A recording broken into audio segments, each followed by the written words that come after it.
Hello and welcome to Beyond the Bio. Today I am joined by Vicki Wusche. Vicki is committed to helping people understand how money works and gain real financial security.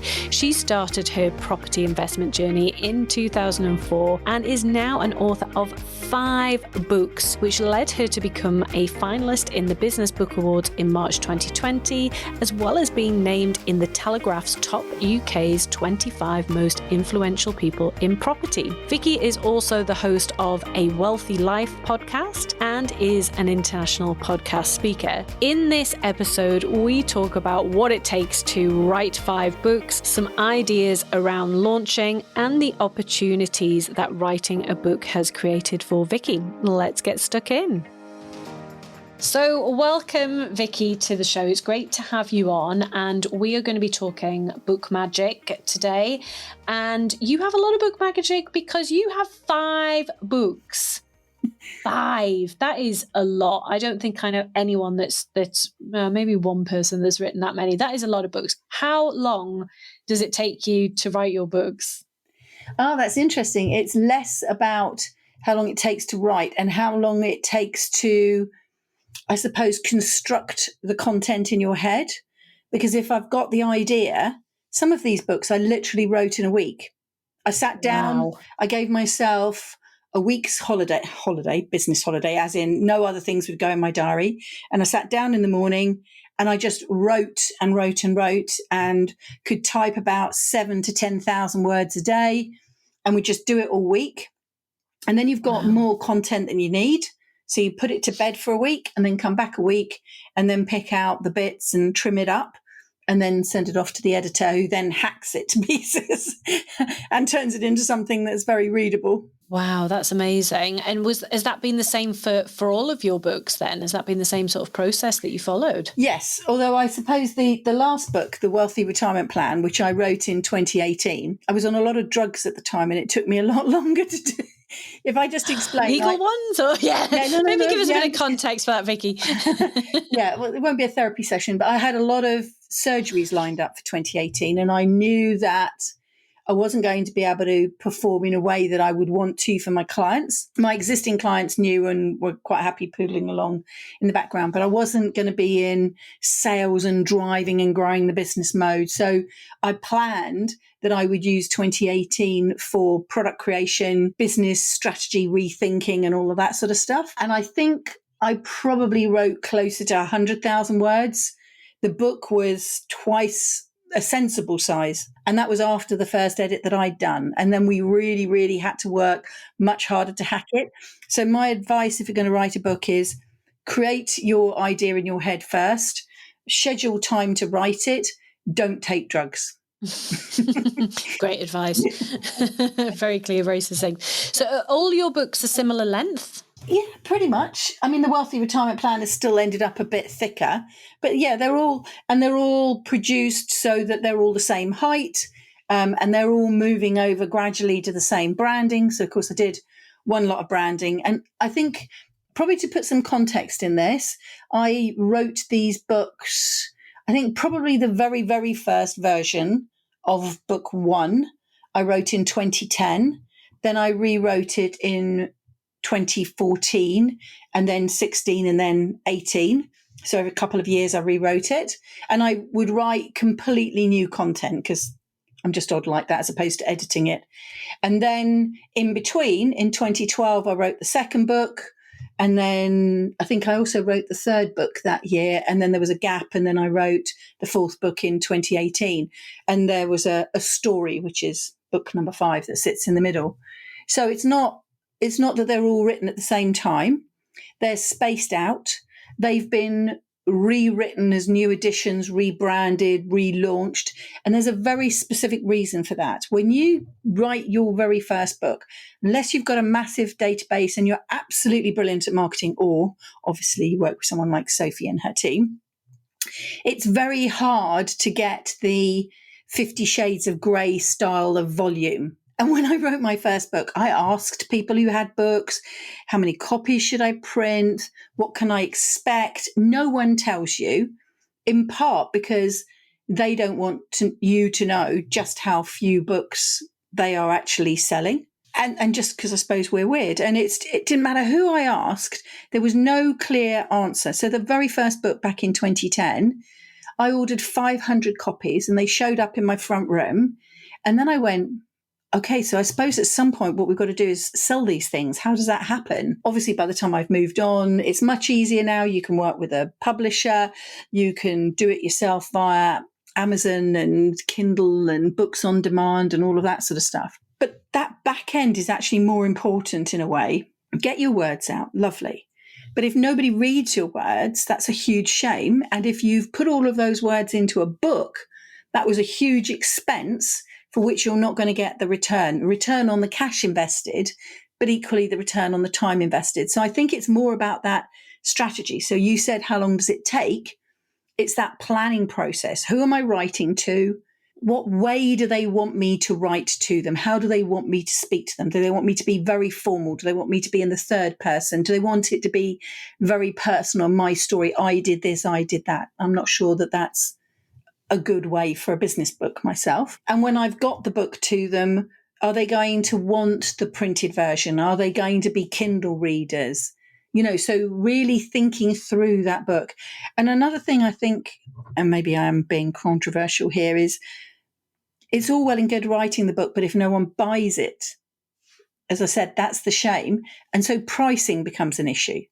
And sometimes I see people write books and they charge $19.99 for a book because it's full of value. And I understand it's full of value. I would say my books are full of value. I think my books are worth thousands of pounds worth of value, have cost me tens of thousands of pounds worth of time, education and experience to get the knowledge to summarize it for you. But most people have a price point that they feel comfortable at.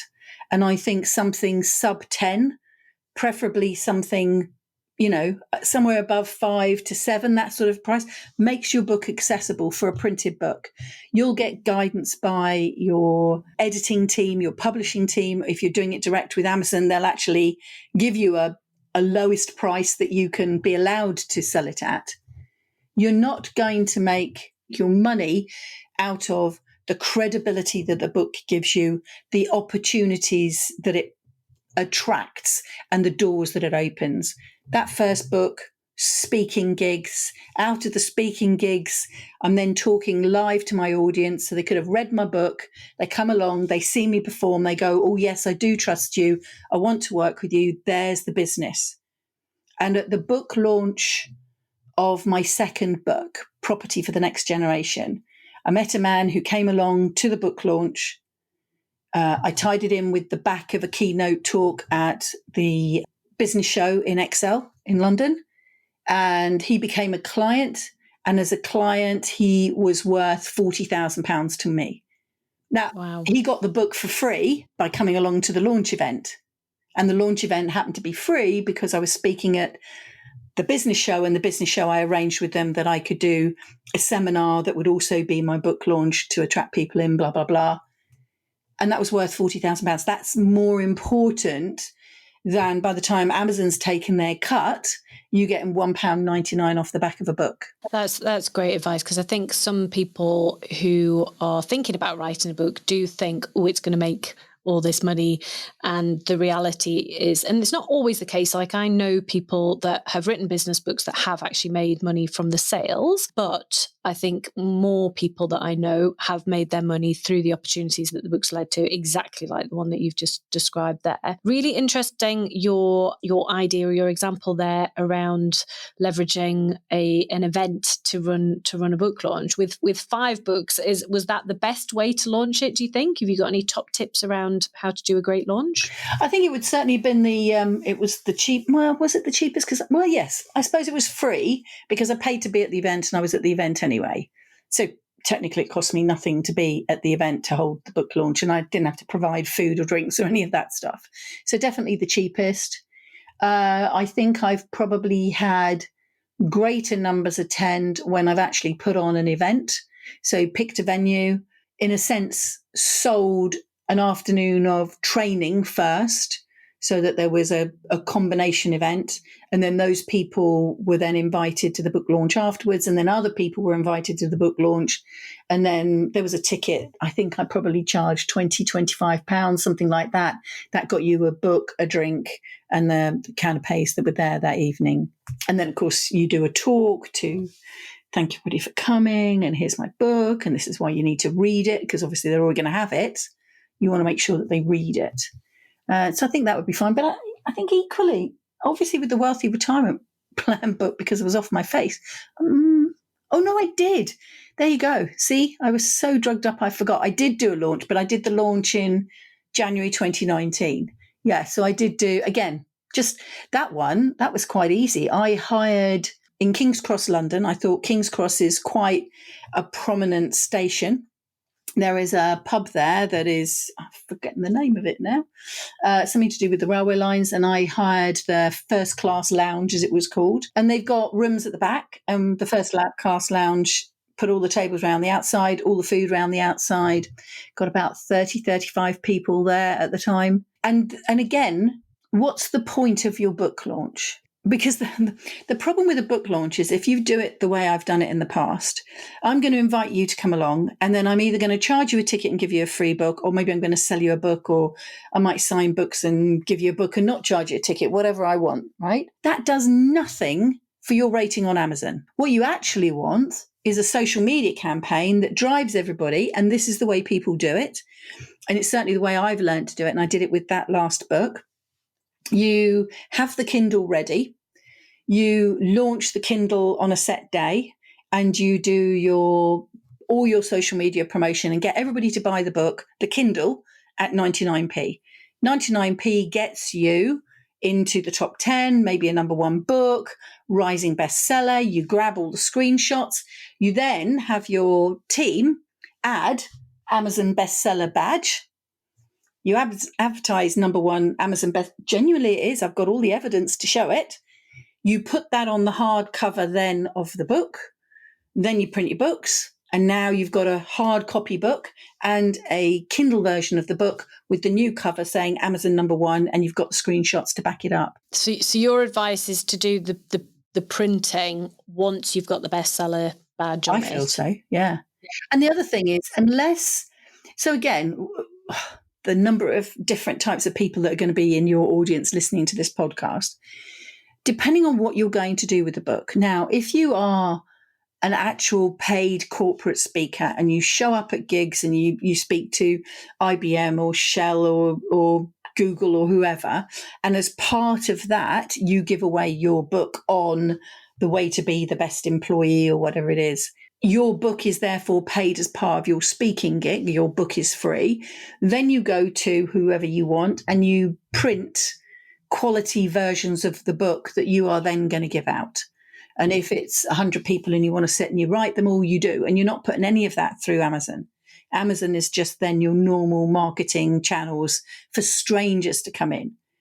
If you don't have the intention of taking vast quantities of your books to specific events, let's say you have a 12-month plan, you've not got all these speaking gigs lined up, you're not going to take great lumps of the books there, you can then have the books just coming out through Kindle or Amazon's print on demand version. And so actually it's quite easy to get your logo on at that point. It's quite easy to send all of this stuff out really quickly.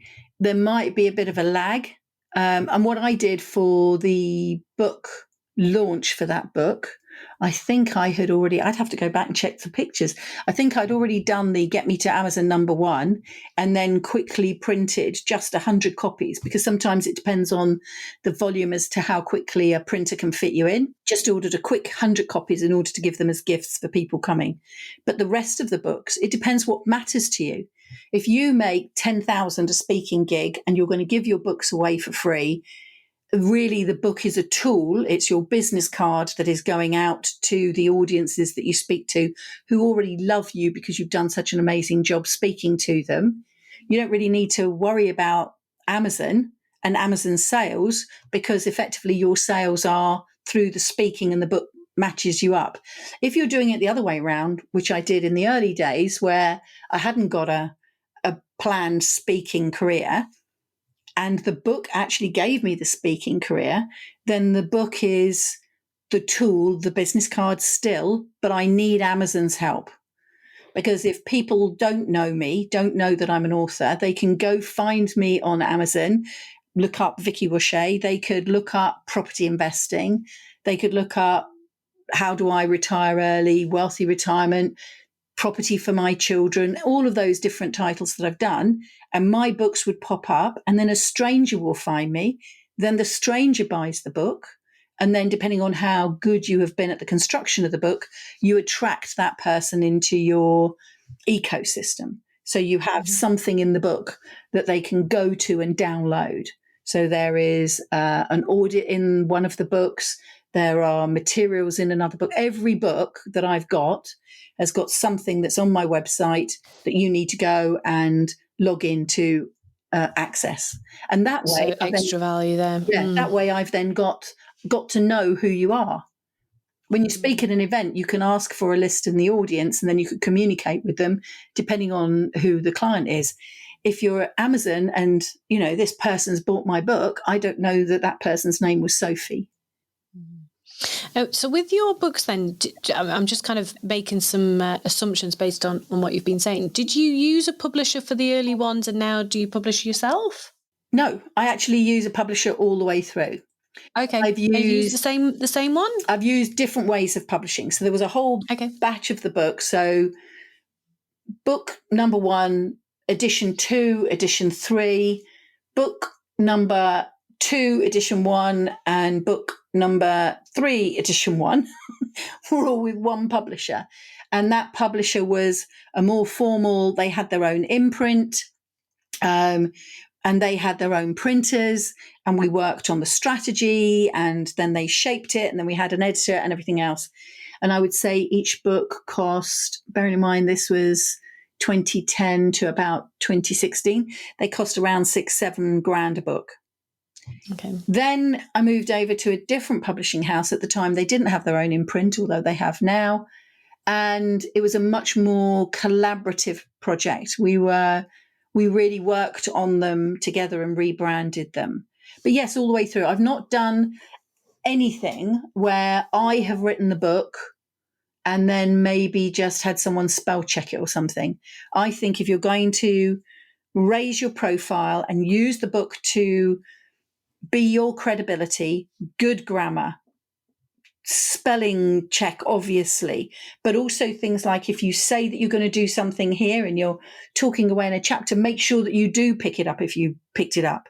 Make sure that each chapter is properly introed and outroed, and make sure that you've only got, 3 pieces of content in each chapter. Make sure that the paragraphs are clear, that they start well. Don't use jargon. Don't use common language. Stop using and of course. All of that makes such a difference to how you read the book. Yep, very good advice. I feel like we've covered a lot already, which is amazing. But just finally, have you got any advice for anyone that's thinking about writing a book? They're sat there, they're inspired by you having written 5. What would you tell them? Something somebody said to me once. Do you feel that you have something that you could share with other people that would make their lives better in some way? If the answer is yes, and you've not written a book, why are you being selfish? Yes, your facial expression. That is exactly what it did to me. And I still get goosebumps when I say that sentence back out loud. It was like a slap in the face. Because if you're not writing a book, it's about your ego. It's not about serving your client or your prospective client. That's so interesting. Very good advice. So hopefully that will inspire some people to take action and start their planning and get their book written.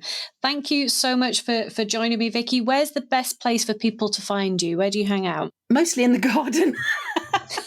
They're not going to come and find you in the garden. That'll be a bit weird. Okay. That probably would be a bit weird and a bit stalkery. Obviously online. So you've got the website, which is quite simply vickiwusche.com. And Sophie will very kindly spell all that out for you.